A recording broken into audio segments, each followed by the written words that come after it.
Assalamu alaikum, dear viewers.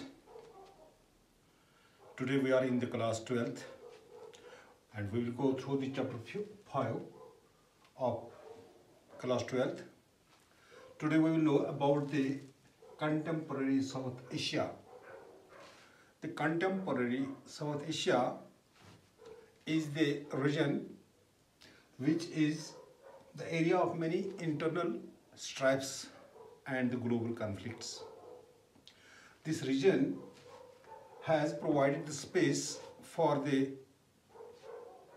superpowers to indulge in the affairs of the region. It has several issues of conflict in which we can have the border issue, the water sharing issues, the insurgencies, the ethnic conflicts and resource sharing, which has made this region quite turbulent as there are so many issues which they need to get resolved with each other. This region, having although the strifes and conflicts, need a peace and cooperation to maintain their stability within the region. And as such, we can say the contemporary South Asia includes the 7 countries in which we have India, Pakistan, Nepal, Bhutan, Bangladesh and Maldives and Sri Lanka. These are the countries which are surrounded by the Great Himalayas in the north and Bay of Bengal, Indian Ocean, Arabian Sea in the southeast and west. Likewise, this region has its distinctive cultural identity as well as social-lingual identity, which makes this region a distinctive subcontinent. Some scholars include Afghanistan and Myanmar within the region. China has its influence within the region, but that is not one among the Southeast Asian nations. Here we are concerned with these 7 states in which we are having India, Pakistan, Nepal, Bangladesh, Maldives, Sri Lanka and Bhutan. We will discuss the socio-economic issues as well as we will discuss here the democracy as well as the dictatorship or the monarchy within these states. Here, the whole region we have said is the house of global strifes as well as conflicts, which has resulted to make this region quite unstable several times. Most of these governments are thrown by the elected governments are thrown by the dictators, by the army generals and coup the power by means of might. Here, Bangladesh, Nepal and Pakistan are the examples where the army has snatched the power from the elected governments and has formulated the dictator rule or the rule of monarchy.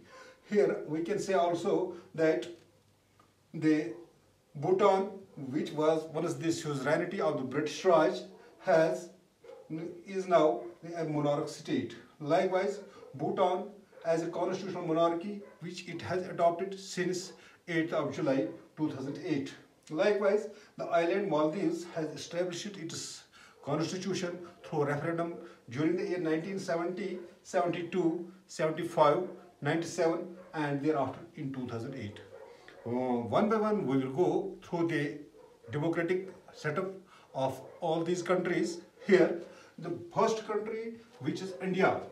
India which got its freedom on 15th of August 1947 and became the 2nd populous country of the world and the 7th largest country of the world. It has adopted the parliamentary form of the government with bicameral legislature. Pandit Jawaharlal Nehru became the first Prime Minister of India and Dr. Rajendra Prasad as the first President of India. Since 1950s, this region, this India has begun the process of electioneering. in through a system of first past the post system with multi parties to contest the elections. And this has witnessed the consecutive governments one after another, but there was a small constitutional crisis in the year 1975. But keeping that aside, we can say that since 1947 till date, the Indian democracy is prevailing and is getting more and more strengthened. Why we can say that India is the largest democracy in the globe. Here, we can not be of the opinion that India has been turbulent, has been in conflict with its neighbors. It has fought several wars. It has fought the war with Pakistan in the year 1947-48. Likewise, it fought another war with Pakistan in the year 1965. Also, it fought a war with Pakistan in the year 1971, and thereby there was the Kargil crisis during 1999. Likewise, it fought another war with its neighbor, China, in the year 1962. Besides it sent its Indian peacekeeping force to the Sri Lanka, whereby they were aimed to curb the ethnic conflicts between the Sinhalas and the Tamils. Likewise, India has played its role to stop the Tamil insurgents to invade to the Bhutan, and it has its ties. It has its bilateral agreements with the Maldives, the oil island country, and having annual exchange of 14 days training, joint training, military training exercises with Bhutan. Likewise, India, following the path of its special agreements with its neighbors or to run its foreign policy, it has several agreements. It has made several agreements for peace and cooperation within the region. We can here cite the example of Tashkent Agreement in the 1966, another agreement, the Shumla Agreement in 1972, likewise the Agra Summit between Indian Premier and Pakistan Army Chief General Pervez Musharraf. Likewise, it has spread its socio-economic and cultural ties with the region, with the South Asian countries. And India has also maintained its status quo in terms of having the foreign policy, the NAM, non-alignment movement to remain neutral during the Cold War. Likewise, India has several friendship treaties with the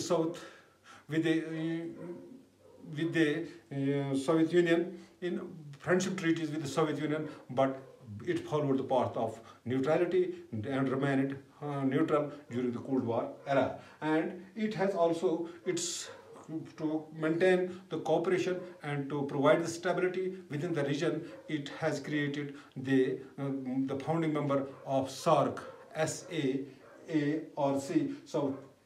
South Asian Association for Regional Cooperation, in the year 1985. So we can say, in lump sum, we can say that India is having its say within the region by means of its economic might, by means of its army strength, by means of its prevailing of democracy. It is one of the leading countries of the Southeast Asian region. So this is all about India. In next video, we shall discuss the democracy and the military rule in Pakistan. Thank you. Have a nice day.